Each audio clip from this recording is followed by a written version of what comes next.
Olá, pessoal. Eu sou a Prazer Esther. E eu sou a Bibi Hot. E estamos aqui para mais um episódio incrível do Intimidade Podcast. E estamos hoje com uma convidada, que ela é especialista em fertilidade, fala sobre a liberdade, sobre os tabus que envolvem todas essas questões, doutora Carla Iaconelli. Olá, tudo bem? Muito bem-vinda, querida. Obrigada pelo convite, de você ter aceitado. Obrigada por terem me chamado para falar sobre um assunto que eu amo. Conta um pouquinho da sua especialidade pra gente, até pro pessoal te conhecer um pouquinho mais. Tá certo. Eu sou médica e assim, bom, eu vou contar um pouco da história, como eu cheguei na minha... Faz parte. Brevemente, eu prometo que eu não vou falar muito, não. Mas eu saí da faculdade meio sem saber direito o que eu queria. Então eu fui fazer clínica geral. No meio da clínica geral, eram 2 anos de residência. Eu já vi que eu queria fazer alguma especialidade em que eu pudesse pôr a mão na massa. Eu gosto de operar, eu gosto de cirurgia, eu gosto de conversar, eu gosto de mulher, mas eu gosto de tratar mulher. Né? Não é a minha preferência sexual, mas enfim, eu gosto de lidar com mulheres. Então, no meio da residência de clínica geral, eu decidi fazer uma área que fosse puxada para endocrinologia, muito influenciada por um tio meu que já trabalhava com reprodução humana. Então, eu falo às vezes que a reprodução humana está no meu DNA, porque o meu tio foi um dos pioneiros nessa especialidade no Brasil. Legal.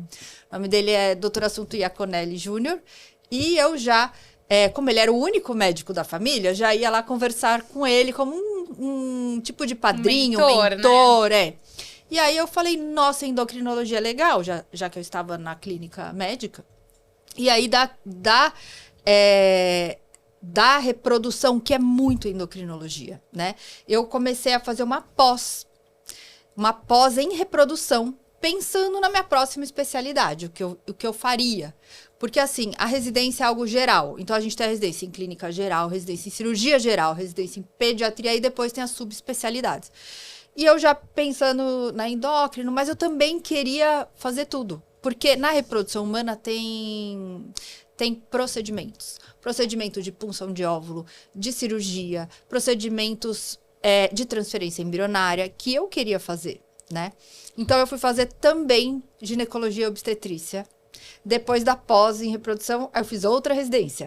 Aí, depois eu fiz cirurgia minimamente invasiva. Tudo em sequência. Tudo sequenciado. Que é a videolaparoscopia, esteroscopia, para poder tratar as mulheres com alguma questão de infertilidade, e mestrado em reprodução humana. Então, essa é a minha trajetória até o meu dia a dia hoje, então, que eu acho muito bom, que eu consigo tratar muitas coisas. Às vezes, o problema de reprodução é um problema de tireoide, que eu consigo tratar, né? Por isso que você falou que tem muito esse link do endócrino com essa parte da reprodução? Sim, da clínica médica, do dia a dia da clínica geral, né? Então, eu sou especialista em reprodução humana assistida, mas com todo esse plano de fundo aí. Com a bagagem. Com essa bagagem. Com todos esses bracinhos, Todos né? Que esses contemplam, bracinhos. né, todas as questões, né? Sim. Acho que isso é bem importante. Os médicos, né, quando ele tá, principalmente nessa parte da reprodução humana, se ele tá focado numa coisa só e de repente ela tem uma outra questão, ele teria que encaminhar para outro especialista, né? Seria mais ou menos isso. Sim, eu trabalho com equipe multidisciplinar. Sim. Isso é fundamental no tratamento de inúmeras doenças, enfim, não só em reprodução humana, mas principalmente em reprodução humana. Por quê? Tem a questão psicológica. Então, eu preciso de um psicólogo parceiro, eu preciso de um nutricionista parceiro, eu preciso de um acupunturista parceiro, eu preciso de até endocrinologista parceiro, porque tem coisas que a gente não vai, que a gente precisa... Né? Tem a base, mas precisa Tem a base, dos mas outros. precisa do especialista, de um cirurgião, se é um caso de endometriose complexo. Então, sim, o multidisciplinar é importantíssimo, mas, assim, tudo que eu posso, que está nas minhas mãos, eu penso assim, esse paciente é meu. Eu tenho que resolver ou ajudar a resolver, encaminhar para a melhor pessoa que eu puder. Você dá aquele bacana. direcionamento, né? Tipo, porque a pessoa que ela procura, vamos supor, falando em fertilidade, né?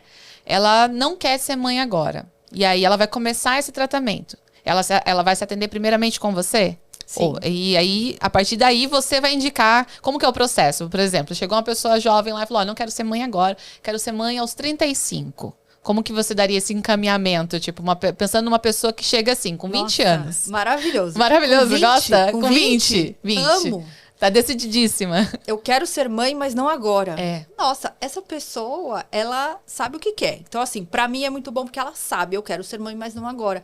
Eu consigo ajudar ela demais. Por quê?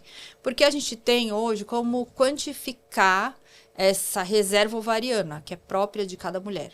Eu tenho como fazer um mapeamento de risco de infertilidade dela. Então, se ela tem alguma doença que pode dar infertilidade, eu posso dar um plano, né, um segmento de alimentação, de atividade física, de qualidade de vida que vai melhorar a longevidade da fertilidade.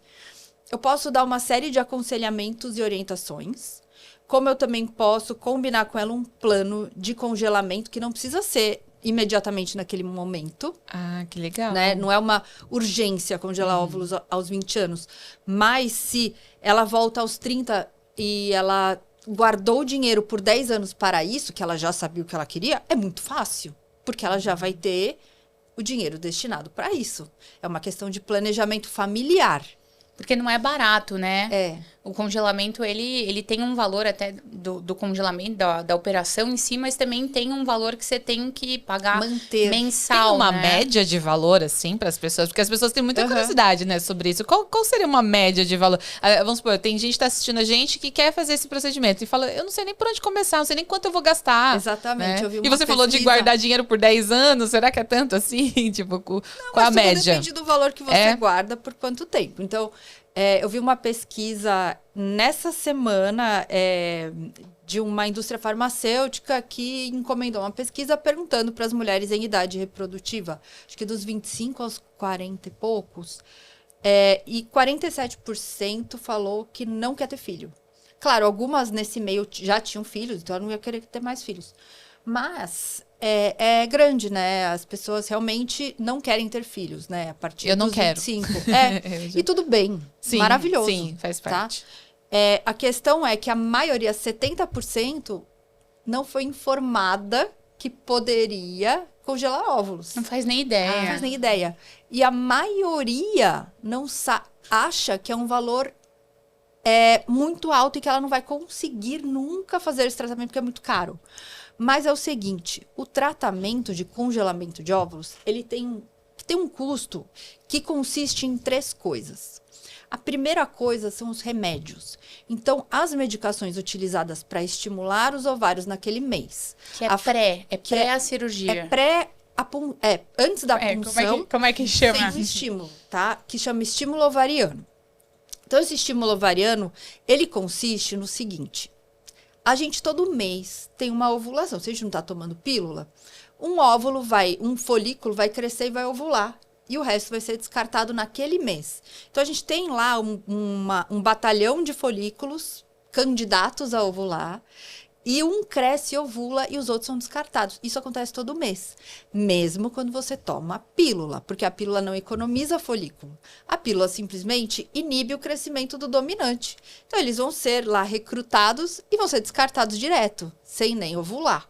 Então, o ovário ele fica bloqueado com o uso de pílula. Beleza. Então, o que a gente faz? A gente dá os hormônios que estimulam esses folículos que já estão ali a crescerem, ou seja, a gente não gasta óvulos ao congelar, porque isso é uma pergunta muito feita, assim, muito recorrente. Ai, mas eu vou gastar, se eu congelar 20 óvulos, eu vou gastar 20 ovulações? Não, você vai simplesmente aproveitar mais do que um naquele mês. E aí, esses folículos vão crescer, a gente vai puncionar no 14º dia. O 14º dia no ciclo regular é o evento ovulação. Só que esse evento ovulação vai ser substituído pelo evento punção, que é a captação dos óvulos. Então, durante 10, 11 dias, essa mulher vai tomar o medicamento que faz esses folículos crescerem. São 10 dias de remédio. Eu achei que era mais. Achei que você começava 2 meses antes ou alguma Eu coisa achei que ficava assim. ininterrupto também. Ficava ali por um bom tempo. São 10 dias. 10 dias. pouco. É porque tudo acontece no espaço de um ciclo menstrual. Então, tem o momento de crescimento folicular, que é do 2º ao 12º dia. O momento de ovulação, que é no 14º dia. E o disparo da ovulação, que é o pico do LH, começa 36 horas antes da ovulação, né? E o espaço de tempo que é a fase lútea, que são os 14 dias pós-ovulação e depois é a menstruação. Esse descarte que você falou, então, é a menstruação. Quando tem o descarte de que ele vai ter o candidato favorito e o restante vai ser descartado, ele vem junto na menstruação, é isso? A menstruação é o sangramento do endométrio. Sim. Que é tipo assim, um revestimento interno do útero, que é o que sustentaria o início de uma gravidez. É onde o embrião chega dentro do útero, vindo pelas trompas e se instala. A menstruação é o seguinte, não aconteceu a implantação do embrião, então o organismo entende que não aconteceu a gravidez por sinais hormonais. Então, o ovário, quando libera o óvulo, o folículo que estava lá no ovário, ele não some, ele se transforma. Então, o folículo, a gente tem que entender ele como uma glândula efêmera, e que essa glândula efêmera, ela dura um mês. Só que ele pode o folículo, ele quando está crescendo, ele produz estrogênio. O estrogênio é o que faz o endométrio crescer para ficar receptivo ao embrião. Aí, quando o embrião implanta, ele produz aquele exame que dá positivo no teste de gravidez, é o beta-HCG. O beta-HCG cai no sangue e faz com que aquele folículo ovulado, que agora virou corpo lúteo, se sustente. Então, o corpo lúteo, o ovário, sabe que você engravidou. E ele não para de produzir progesterona. Então, quando a progesterona não cai porque você engravidou, aí você não menstrua. Se você não engravida, aí você menstrua. Ah, sim, entendi. Então, esse processo acho que as pessoas têm muita dúvida, né? O tempo, né? O custo. Então, assim, se a gente for falar, vamos continuar pensando nessa pessoa, depois eu vou dar um caso mais complexo. Essa pessoa que tem 20 anos e que ela quer engravidar com os 35, por exemplo. Ela vai gastar um dinheiro. Eu vou responder do dinheiro. Sim, é isso que o pessoal quer saber. Mas é legal saber dessas fases, né? Porque tem gente que acha que é só o preço da pulsão, algo assim. Não vê, assim, o processo. Então, a gente tem 1/3 do valor que é do remédio. Esse remédio aí que vai fazer isso que eu falei, de fazer os folículos crescerem. Que é algo extraordinário. Você conseguir mais de um óvulo em um ciclo é extraordinário. Depois, vem a parte do laboratório. Qual que é a parte do laboratório? Esse custo do laboratório é o seguinte, existe uma estrutura que é um laboratório de reprodução humana que é classificado como um banco de células e tecidos germinativos, que é o BCTG, que tem toda uma regulamentação pela Anvisa para poder estar aberto, né? Então, assim, são locais de extremo cuidado com esses gametas que precisam ter enfermagem especializada, um laboratório de embriologia especializado, cheio de filtros e de regras e de controles, né? Para não haver uma mistura. Precisa de anestesista, centro cirúrgico, um background científico. Precisa de uma série de coisas para aquilo estar aberto. Então, é caro.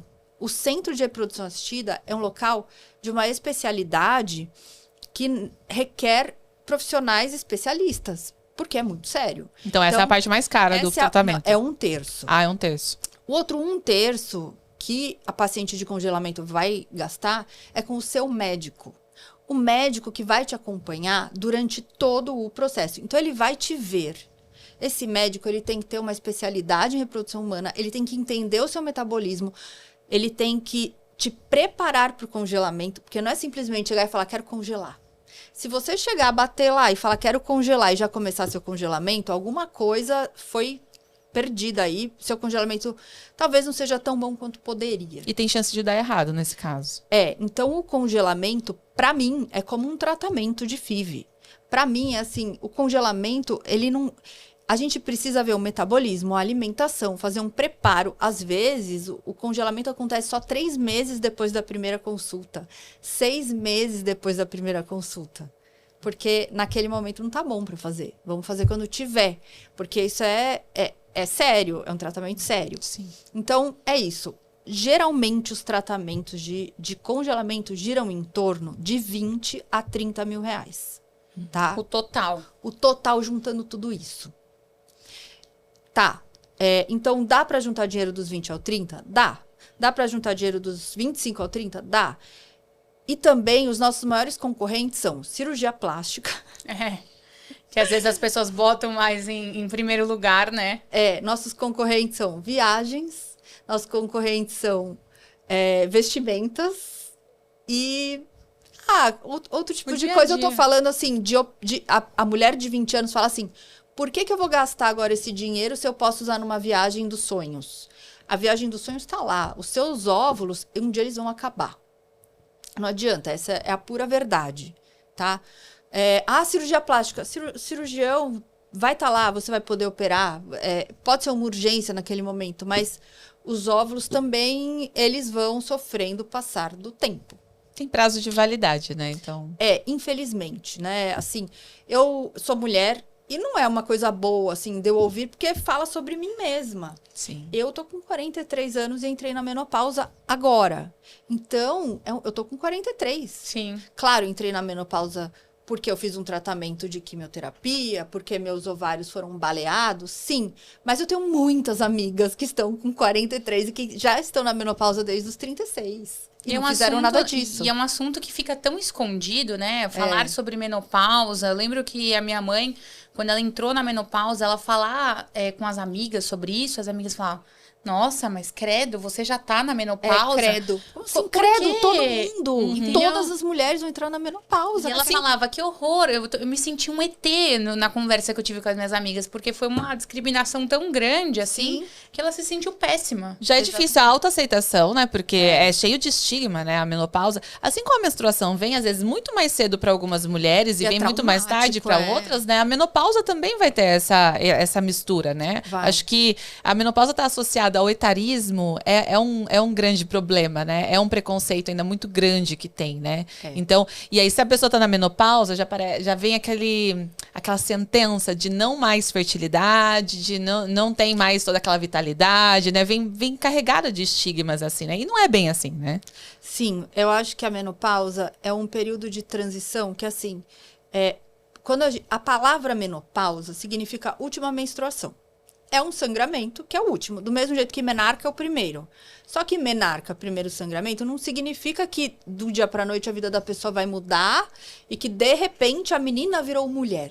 Sim, que tem muito isso também, né? Não é de repente. Às vezes falam, nossa, você virou mulher. Virou mocinha. Mocinha. A menina tá assim, imagina, eu quero minha Barbie. Eu não quero, eu não sou. Ainda não caiu essa ficha, ainda não teve a mudança. Então, a mudança, ela leva anos para acontecer. E começa antes de menstruar pela última vez. As mudanças podem começar até 8 anos antes do fatídico dia que vai vir o último sangramento, derradeiro, né? E quais são os principais sintomas quando a mulher tá nessa pré-menopausa, assim, vamos dizer, que é o climatério, né? Ou Nossa, isso, é o climatério. É o climatério. O que ela sente? Tem alguns efeitos que já é meio base da mulher sentir, assim? Sim, então, assim, hoje em dia usa muito a palavra transição menopausal.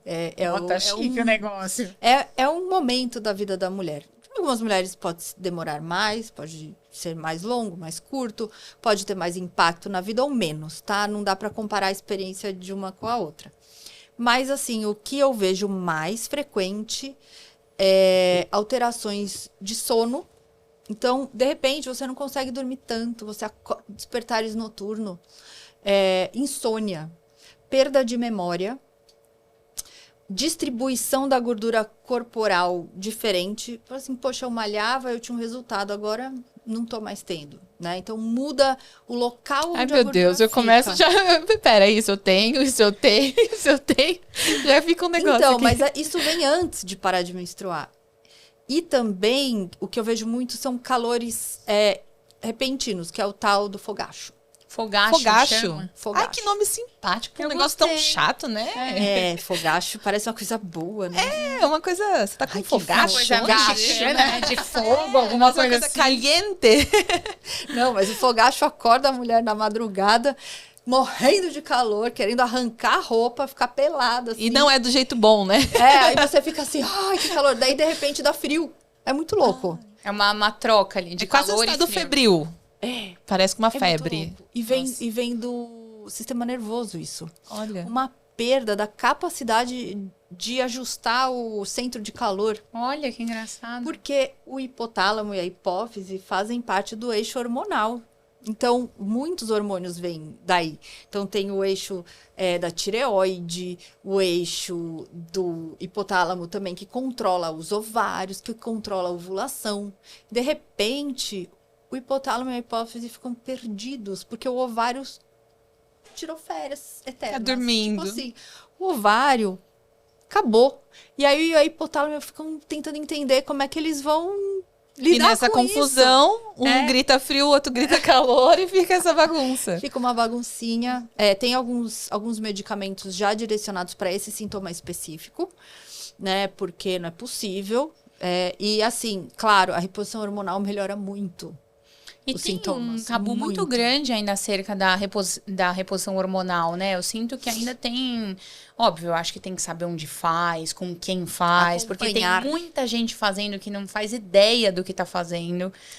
E eu vejo a diferença... Eu uso o exemplo da minha mãe, porque não tem jeito como eu fugir disso. Mas a minha mãe, ela tava totalmente instável. A minha mãe, era uma hora que ela me amava e uma hora que ela ia me matar. Sim. Eram umas mudanças de humor, assim, que eu não me entendia. Mudança de humor também faz parte Nossa! dos sintomas. E aí ela fez a reposição hormonal.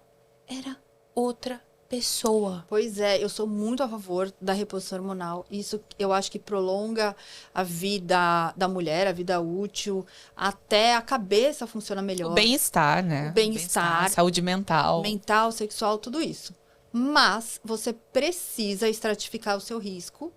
E também muita gente não pode. Por exemplo, eu não posso fazer reposição hormonal. Eu não posso tomar nenhum tipo de hormônio. Existe também tratamento. Claro que existe. Não vai ser igual à reposição hormonal. Vai passar por um processo maior de aceitação,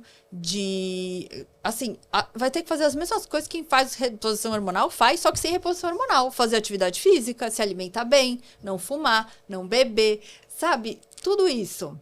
Né? A gente vai ter que pedalar mais. A gente vai pedalar, mas sem o vento a favor. Quem tá com a reposição pedala com o ventinho a favor, mas a gente vai estar pedalando. E vamos embora. Eu queria te perguntar uma coisa um pouco polêmica. Teve o caso da Cláudia Raia, né, que conseguiu engravidar.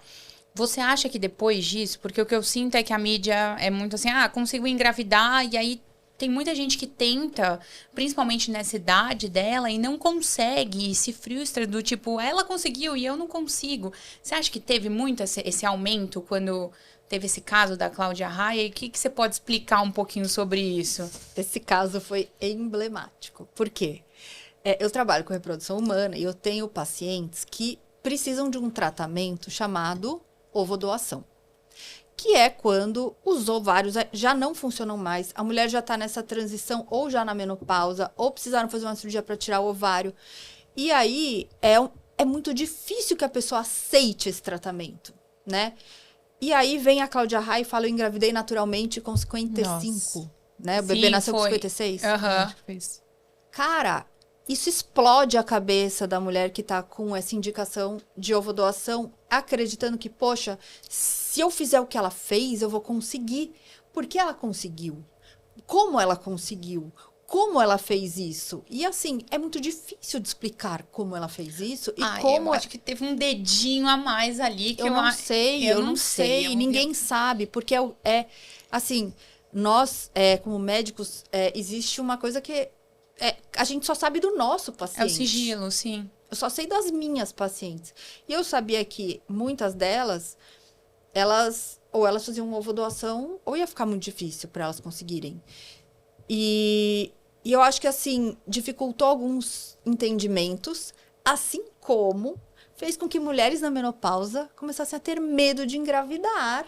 Nossa, Entendi. teve os dois lados, né? Então, nossa, eu tô na menopausa, mas e se eu engravidar que nem a Cláudia Raia, que tava sem menstruar e de repente engravidou?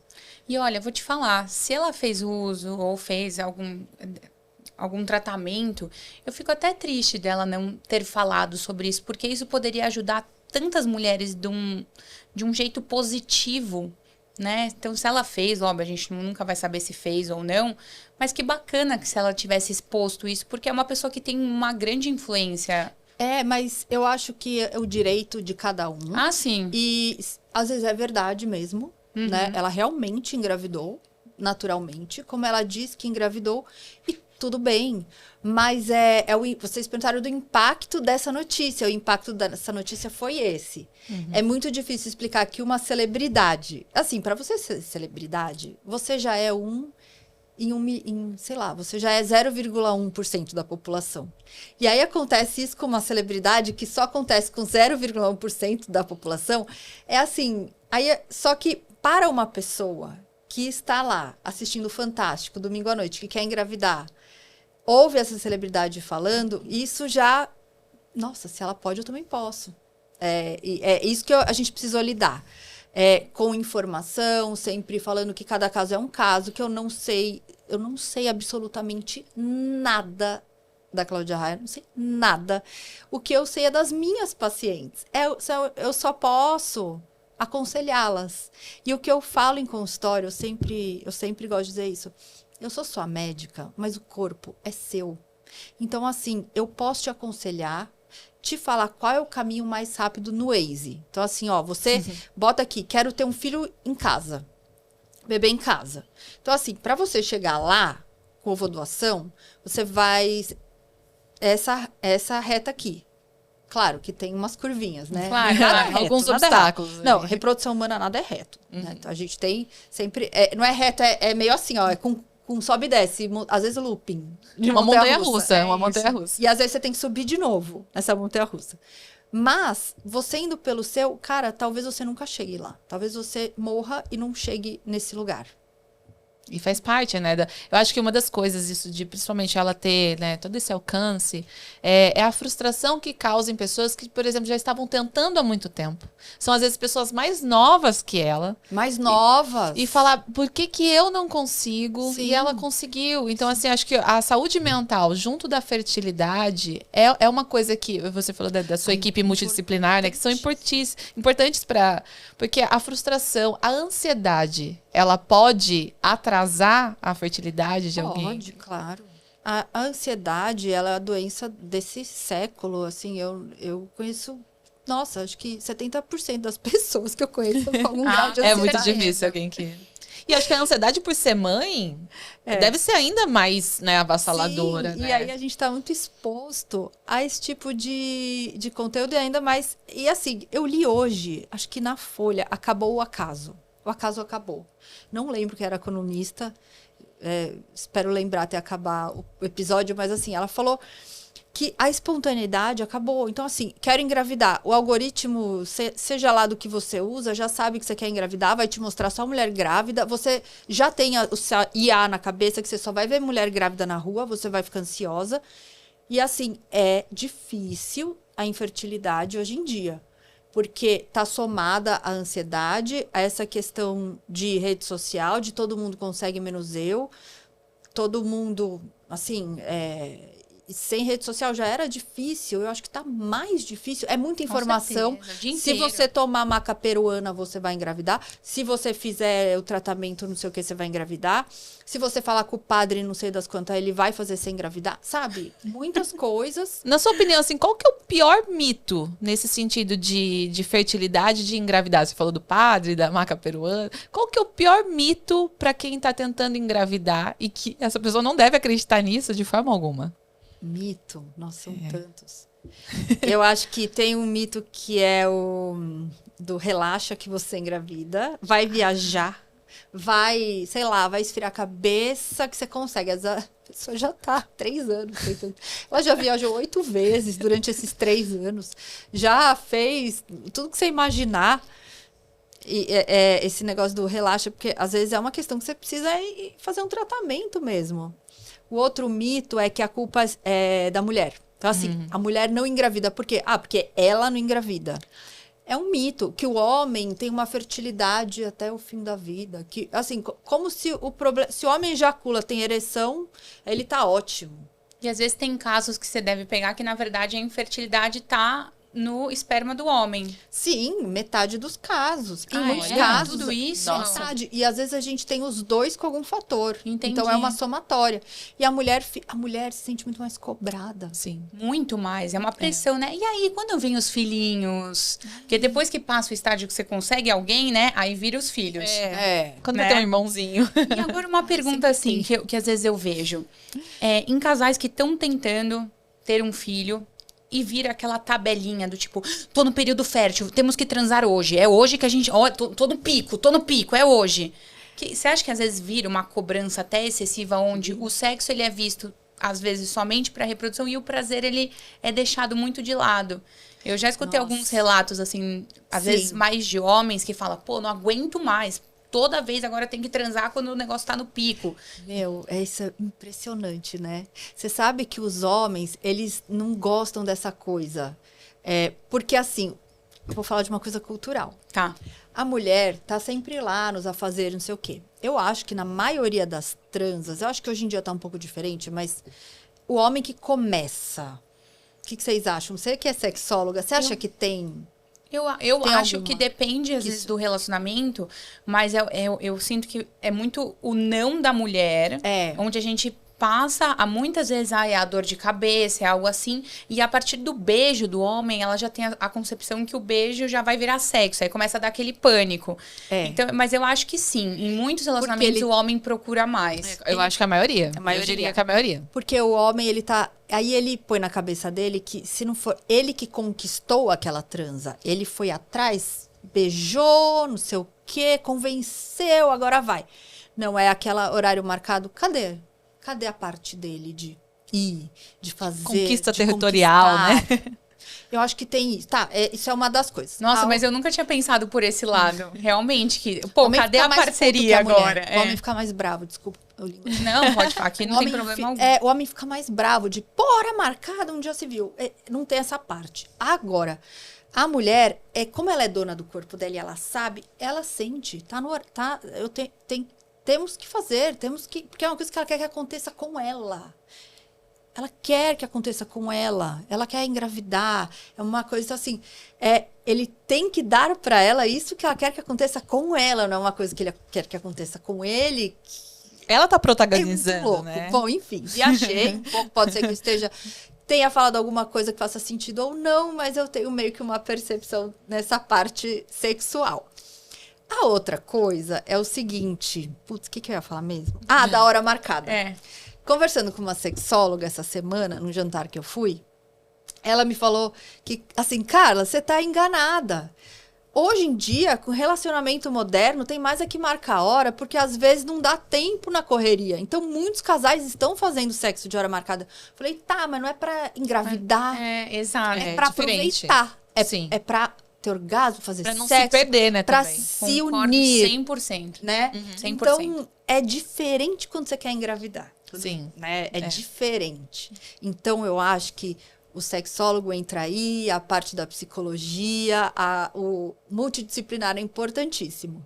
Porque você já deve ter tido casos que estavam tentando sempre nessa hora regrada, assim, e aí quando a gente falou do relaxar, mas nesse caso, tá bom, vamos tentar deixar fluir, não, hoje é o dia da gente fazer. Talvez por que não trazer uma brincadeira para aquele momento? Sim. Então fazer um cenário diferente, fugir do sexo que seja só, na cama, papai, mamãe, papapá. Às vezes a gente pode unir um pouquinho dos dois de uma maneira diferente. Começa uma intimidade no banho, e aí não fica só aquela coisa, tô no pico, vamos fazer, aquela vai. coisa mecânica, Deixa duro né? aí, Vem pra casa. vamos lá. Entendeu? Acho que pode ser uma mescla isso. O que eu falo é o seguinte, sabendo da fisiologia, que não é quando você ovula que você tem mais chance de engravidar, é nos 2 dias anteriores.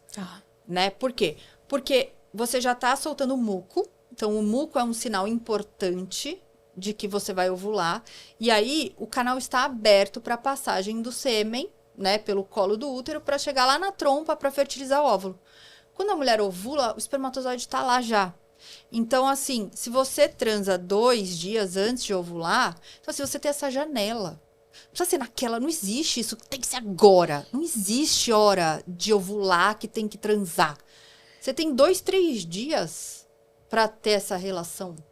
E o frango assado, a perna pro alto, assim, A posição, existe pra uma entrar posição mais? certa para engravidar? Porque eu tenho um Cara, primo que forma falava alguma. isso, que na hora que ele ejaculava, ele empurrava as pernas delas assim pro alto pra entrar mais fundo o... Cara, Olha, assim, eu vou...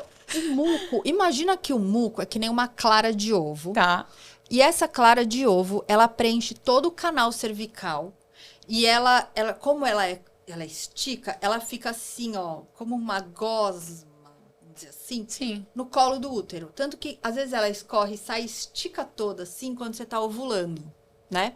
Então, imagina aquilo ali no fundo da sua vagina, porque ela vai sendo eliminada pelo colo do útero. Quando tem ejaculação, o sêmen gruda ali. Então, assim, se você ficar de pé, de ponta cabeça, ele vai grudar e tem uma continuidade do muco com o interior do útero. E o muco é como o cogumelo do Mario, ele potencializa o espermatozoide, ele dá força, dá poder. Entendi. Então, sabe o Mario Kart? Não tem um negócio que ele pega e ganha velocidade? É isso que é o muco cervical. Então, se grudar no muco, ele vai na continuidade até chegar lá. Então, por isso que ele estica. independente da posição da pista. Independente da posição da pista, vai. E tem muita mulher que confunde o muco com corrimento, né? É. O muco, ele cristaliza. Ele cristaliza quando ele seca. E aí, na calcinha preta, ele fica branco. Fica aquele craquelado. Ah, por Aquela coisa isso. meio porosa, assim, né? Entendi. Meio... Isso é o muco. Sim. E ele não tem cheiro. Não tem cheiro. Às vezes a mulher tem um cheiro, ó, e a gente precisa diferenciar muito bem, porque assim, o corpo humano tem cheiros. Sim. Tem cheiros. Às vezes o cheiro é do corpo, é de suor, é de alguma coisa que não é aquele muco. Então tem que ver bem, mas claro, existem corrimentos que tem cheiro que precisa ser tratado, né? Mas aí precisa procurar o ginecologista para descobrir o que Com que é. certeza. Mas assim, esse craqueladinho no fundo da calcinha é normal. E o que é aquela pancinha, quando a pessoa congela os óvulos, que tem muita influencer que eu vejo que congelou os óvulos, elas começam em frente ao espelho, tirar, Aham. que fica como se fosse uma pancinha. É normal isso normal. ocorrer? O que é isso que acontece É ali o no ovário. Que corpo? O ovário aumenta. incha. É, como eu falei, em vez de você ter um folículo, você vai ter quantos tiverem lá para crescer, dependendo da reserva ovariana de cada mulher. Por isso que é bom quantificar essa reserva ovariana e a gente fala depois a idade, que eu acho que todo mundo tem que fazer isso. Que quer ter filho, claro. E também quem não quer para saber se tem, né, tem a questão da menopausa, que acontece para todo mundo, independente. Mas, imagina que veja um só, se ela tiver 30, 40.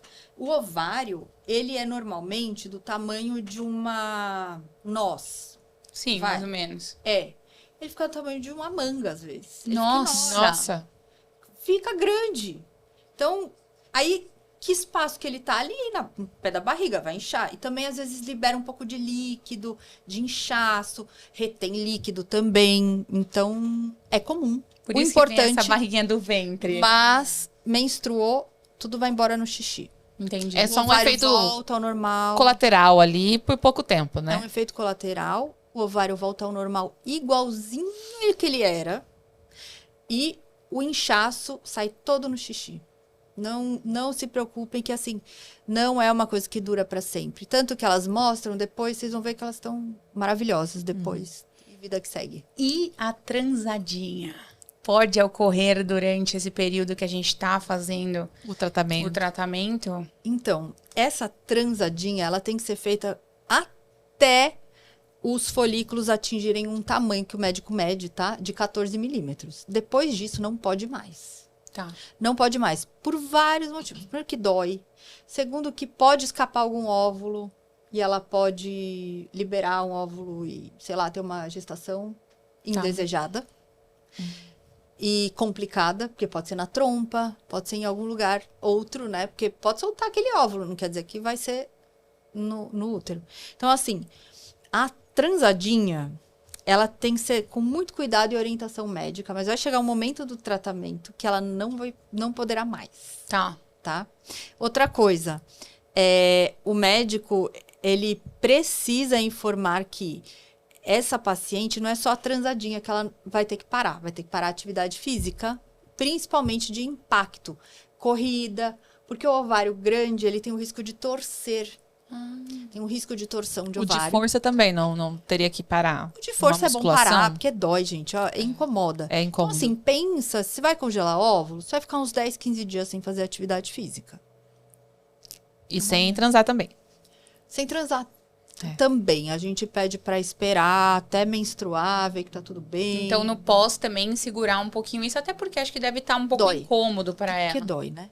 Quanto tempo ela, nessa recuperação dela, não em questão do sexo, mas assim, dela não sentir uma dor ou um incômodo, vai muito Voltar de a ficar mulher o corpo pra mulher. normal. Vai muito de mulher pra mulher. Tem mulher que menstrua logo em seguida a punção. A menstruação adianta em, sei lá, 4, 5 dias ela já menstrua. E aí é um novo ciclo que começa. Então tem paciente que funciona 5 dias depois menstruou, vida nova. Tem paciente que demora mais, que demora uns 10, até 15 raramente, mas geralmente menstrua em 7 a 10 dias. Olha, eu não sabia dessa do exercício, eu achei que podia continuar. Pra mim era mais essa questão Do sexo. do sexo. Mas imagina que o ovário, ele fica na nossa pelve preso como uma rede. E aí, ele tem um ligamento aqui, outro aqui, e ele no meio. Aí, ele faz assim, ó. Se você... Ele tá pesado, tá aumentado mais do que o normal, né? Se você estimulou. Então, para ele torcer, pode acontecer, não sabe, né? É raro, mas é uma coisa bem dramática, porque às vezes você tem que tirar o ovário, né? Então, ela foi lá para preservar a fertilidade e tem uma intercorrência que vai diminuir a fertilidade. Entendi. Então, entendi. tem que tomar cuidado. A gente começou com um exemplo mais que a doutora gosta de receber, né? Da pessoa dos 20 anos super decidida. Mas até quando a pessoa pode decidir congelar os óvulos? Eu sei que tem uma ideia ali, mas cada corpo é cada corpo, cada mulher, mas até qual idade a pessoa pode ainda continuar pensando em congelar os óvulos? Tem uma... É o que você falou, é individual, mas ela pode congelar enquanto tiver óvulos que a gente só vai saber depois da punção, maduros para serem congelados. Então, uma mulher de 38 pode? Pode. Se ela quiser, ela deve, porque se ela tiver um óvulo congelado e o sonho dela é ser mãe com óvulos próprios, é melhor do que nenhum, tá? Com 40 pode? Pode. Com 42, pode. O que não pode? Não pode dar expectativas além da realidade. Isso não pode. Fala assim, congela seus óvulos que você vai ser mãe. Com 43, vai. Não sei. Nem com 20 eu sei se ela vai ser mãe congelando o óvulo. Né? Congelamento de óvulos é uma tentativa de preservação de fertilidade. Importante saber que quanto antes, melhor é o seu prognóstico. Então, com 30 anos, se a gente tiver 4, 5 óvulos congelados, a chance dela ter um bebê é altíssima. É tipo 60%. Por quê? Porque com 30 anos, a cada 4, 5 óvulos, ela vai ter um embrião euploide, que é o embrião normal, que tem os cromossomos direitinho em relação à contagem. Os erros de cromossomo, eles começam a aumentar de acordo com a idade da mulher. Então, uma mulher de 40 anos, ela não vai ter o mesmo resultado com 4 óvulos. Ela vai ter o mesmo resultado de ter um embrião euploide com 20 e poucos óvulos. Nossa. Mais de 20. Então, assim, a mulher de 40 ela vai precisar, muitas vezes, até de 40 óvulos para conseguir um embrião euploide. Se ela souber disso e falar, ok, mas eu quero, tudo bem. Vou tentar. A minha função é informar, acolher, aconselhar e fazer o tratamento da melhor forma possível. Essa é a minha função. Eu acho que essa é uma coisa importantíssima, falar da tentativa, porque o congelamento de óvulos, até para mim, em alguns momentos, eu já pensei isso, me parecia uma garantia. Mas tipo não assim, é. eu tenho óvulos congelados, então eu tenho a garantia de que em tal momento que eu quiser, eu vou engravidar. Então, o congelamento de óvulos é uma tentativa, né? Nunca vai ser uma garantia. É um tratamento médico de meio de preservação da fertilidade, do potencial de fertilidade que você tem naquela idade que você congelou. Olha o conjunto de fatores, então. né? É um conjunto de fatores, né? Não é uma... Então, é um meio de preservar a sua fertilidade dos 30. Então, eu quero ser fértil, eu quero tentar engravidar com a minha fertilidade. Só que não quer dizer que com 30 você tem 100%. Ninguém tem 100%. Na medicina, 100% não existe. Porque a gente não pode esquecer que é um tratamento médico. Não é um tratamento de... Vou lá congelar, tá congelado, depois eu vejo. É um tratamento médico, é uma tentativa. É sério, passa por avaliação individual, determinação de protocolo. Às vezes precisa fazer alguma cirurgia, às vezes precisa se preparar para isso, ajustar alguma coisa que não esteja bem ajustada. Tem tantos fatores. E até, às vezes, tem questões genéticas envolvidas. Tem gente que tem um gene na família, por exemplo, anemia falciforme, talassemia, alguma doença genética. Anemia do Mediterrâneo, que é como se diz? Fosfórica? Falciforme? É essa que eu tenho, a do Mediterrâneo, que não, na verdade outra. O meu, ao invés Você de eu ter falta de ferro, eu tenho excesso de ferro no organismo. Então, até quando eu, por exemplo, com o Fábio, eu já fiz até o teste para ver se ele não tinha também, porque você fez? Maravilhoso, que bom. Porque se a gente fosse tentar engravidar, o bebê pode nascer com alguma sequela disso. Sim. Então eu sempre peço cariótipo, eu pergunto se tem necessidade de passar com geneticista, então tem um questionário que a gente faz. É sério isso. Então, assim, vamos supor, se eu chego pra você e falo, doutora Carla, quero engravidar com 38 anos, mais ou menos. Então, pode ser que o meu tratamento, eu não faça somente uma pulsão. Eu tenha que fazer mais, porque eu já tenho que garantir aquela quantidade de óvulos lá. Que talvez se eu fizer uma, vai ter 4 lá. E para a idade de 38, talvez não é esse o número que vai ser algo ideal. E é sempre uma estatística, né? A estatística, ela é a união de vários tratamentos que foram feitos no passado e os seus resultados para que a gente projete isso para um aconselhamento para o indivíduo. Entendi. O indivíduo, não necessariamente, vai ser idêntico. Então, às vezes, com um óvulo, uma mulher de 47 vai conseguir o seu bebê saudável. Às vezes, com 40 óvulos, a mulher de 30 não vai conseguir o seu bebê saudável. Muito de cada um. Porque tem aquela curva, tem sempre os cantinhos, né? Tem a estatística e tem os cantinhos da estatística. Então isso que é legal de trazer, que talvez não seja só o valor dos 22 que aquela mulher vai gastar, mas talvez ela possa gastar os 44, que vai ter que fazer duas vezes. Isso é individual. E às vezes, se ela só tiver o 22 e ela estiver ciente de que a chance dela é aquela e que ela vai fazer o que ela pode, sim, e ela vai ficar satisfeita que ela fez o que ela pôde, então tudo bem. Então, assim, também não é porque você tem 40 que você vai ter que fazer 4 punções. Entendi. Não, você vai fazer o que você puder. Mas sim, estando informada das possibilidades daquilo. Porque eu acho isso que é importante, porque tem muita gente que fala assim, congelei uma vez e é isso, já tô salva, tá tudo bem, vou conseguir engravidar. E às vezes não é isso. Às vezes, dependendo da idade que você faz, pode ser que tenha que fazer um pouco mais. Sim, essa aqui é a importância da conversa. E eu tenho muita gente que tá voltando, que congelou e quer congelar mais. Bom, eu congelei com 35, mas agora eu tô com 37 e quero saber se eu posso congelar mais, porque na época você me falou, na época eu não quis, mas agora eu quero. Entendi. Então tem todo um amadurecimento também aquela pergunta que só a gente sabe responder. Será que eu realmente quero? Né? Isso é importante. Né? É aquela pergunta, putz, tá bom, mas e se eu decidir com 48? E se eu mudar de ideia, né? Tudo bem, tem o óvulo doado, sempre tem. Entendi. Óvulo doado, você pode engravidar com 60, com 70, enfim, se o seu corpo permitir. Entendi. Mas com os seus próprios é aquela conversa interna, né? certeza. O médico, ele tá lá para acolher, fazer da melhor forma, sem prejudicar a saúde de ninguém, claro. Mas só a paciente vai poder dizer se ela quer botar lá aquele destino no Waze. Tentar um dia, quem sabe, ser mãe. Então, a gente viu que tem esse conjunto de fatores, né? Tem todos esses mitos, mas a pessoa que quer engravidar e que ela hoje tem uma condição física, vamos supor até, sei lá, corporal ali, ela tem uma questão física... Obesidade. Ou vamos imaginar até que quando ela congelou, ela não tinha. Uhum. E aí, no momento em que ela tá pensando em ser mãe, ela tá, por exemplo, tá obesa. Ela vai ter que fazer um trabalho ainda mais árduo e talvez gastar mais ainda, porque não é simplesmente só ter o congelamento ali, porque a condição física dela, do momento do... Sim, e por isso que é bom fazer o planejamento reprodutivo, né? Para diminuir os riscos obstétricos, genéticos e para que o bebê nasça com o melhor potencial possível, né?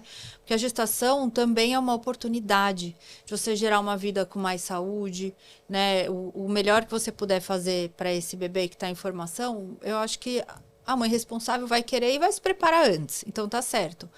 Ela tendo os embriões ou os óvulos congelados, eu acho que é muito bom, porque imagina que você possa melhorar o ambiente, né, intrauterino. Imagina que você possa evitar uma diabetes gestacional, uma eclâmpsia, uma hipertensão gestacional, que não adianta, tá relacionado, né, muitas vezes com o sobrepeso e com a pressão alta e com a diabetes, que também estão relacionados com o sobrepeso, e mulheres que tentam engravidar com mais de 40 tem maior probabilidade. E muitas mulheres também com SOP, que é síndrome do ovário policístico. Ah, sim. Essa é bem comum, né? Tem muita Muito gente comum. que tem, né? É a maior causa de infertilidade feminina de fator ovariano. A maior. Então, E assim, como se descobre que tem isso? ovário policístico É. é um diagnóstico feito com exame físico. Tá. Então, assim, existem alguns sinais que a gente vai observar nessa mulher de hiperandrogenismo, que é aumento dos hormônios masculinos e também de resistência à insulina. Então, essa mulher, ela pode ter ou não pelos faciais, pelos mais grossos, acne, um sobrepeso, uma distribuição de gordura diferente, né, mais abdominal. Essa mulher, ela vai ter sinais também laboratoriais de aumento dos hormônios masculinos e vai ter uma irregularidade menstrual.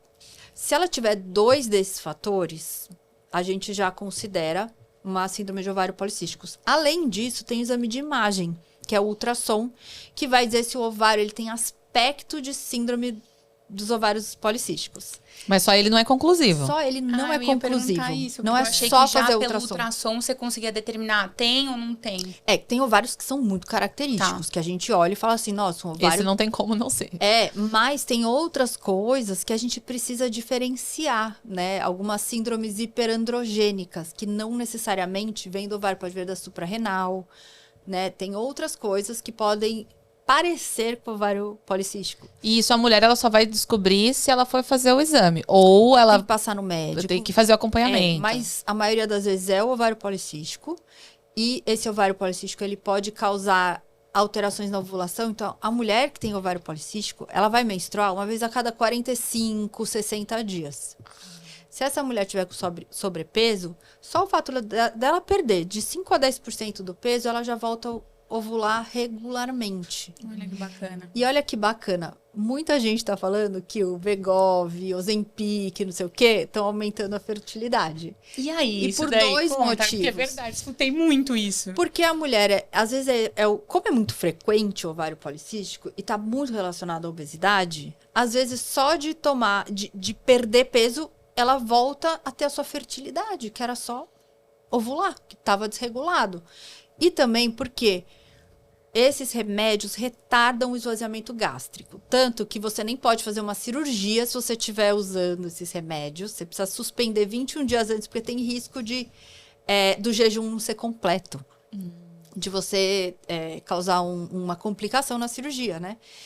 Então, imagina que você toma a pílula e ela não vai para o intestino. Ela fica lá no estômago e ela não é absorvida direito. Então, as pessoas que tomam pílula anticoncepcional oral têm que prestar atenção se ela está ovulando, se está começando a ter muco. Porque quando você toma pílula, não tem muco, né? Tá bloqueado o ovário, não tem muco.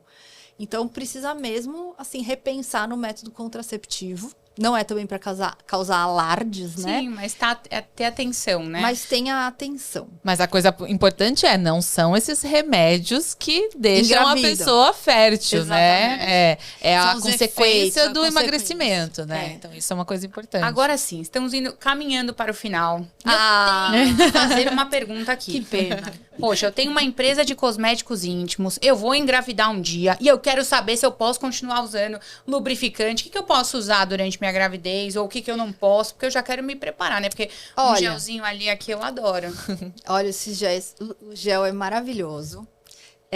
Eu sou muito entusiasta, eu acho que tem que usar tudo que melhora, tudo que é bom. Mas quando você estiver tentando engravidar, aí é melhor não usar. Tá. Na tentativa, sabe? Até lá, não vai prejudicar em nada, você pode usar direto, isso não prejudica a fertilidade de ninguém. Então, usar gel não vai te deixar infértil, a não ser se você está naquele momento, naquele ciclo que você vai tentar engravidar, aí não usa. Tá? Mas se você um dia quer ter filho, que não é nesse ciclo, não é agora, usa o gel, seja feliz. Mas e na gravidez mesmo? Tô na grávida. Na gravidez eu não vejo problema algum. Claro que o obstetra, ele precisa ver algumas coisas, né? Sim. Então, na gravidez, a gente tem particularidades da gravidez, que é o colo. O colo, ele tem que estar bem fechadinho, comprido, não pode estar com abertura, né? E no final da gravidez, isso pode acontecer. No início menos, mas também tem que tomar cuidado. E sempre o obstetra vai te falar a melhor coisa para o seu caso. A gravidez também é individual, né? Então tem gravidez e gravidez. Então fale com o seu obstetra sobre. Eu sempre falo muito assim, óbvio, sempre falar com o seu obstetra, mas também se for utilizar alguma coisa, um lubrificante neutro, a base de água, sem muito efeito, sem muito... aquele esquenta e esfria, eu acho, é um sem momento ali cheiro, sabor. Tem outras possibilidades, né? É aquele neutro. Na gravidez, pode usar lubrificante? Pode, mas optar pelo neutro. Pelo neutro. E sempre falar com o obstetra. Tanto você sabe que nós obstetras, quando a gente faz o toque vaginal, a gente usa o lubrificante neutro. Sim, totalmente. É o que a gente usa então é super seguro. no dedo da luva. Então, olha, pra gente caminhar esse final assim, a gente queria que você desse um recado, uma dica, alguma coisa assim, para dois públicos. Quem pensa em congelar os óvulos e para as tentantes, quem está tentando ali, o que você diz? Até pode ser uma dica nem tão médica, pode ser uma dica de mulher, legal. Pode ser como você quiser, deve falar para essa câmera aqui. Então vamos lá, vou falar primeiro com vocês que querem congelar óvulos. A primeira coisa é partir para a ação. Então, não adianta ficar só no mundo das ideias. O mundo das ideias é ótimo, é maravilhoso. Lá a gente faz e acontece, mas precisa acontecer no mundo real. E o seu corpo, ele precisa ser preparado para esse momento de congelar óvulo. Imagina que esses óvulos que serão congelados poderão ser 50% do material genético do seu filho.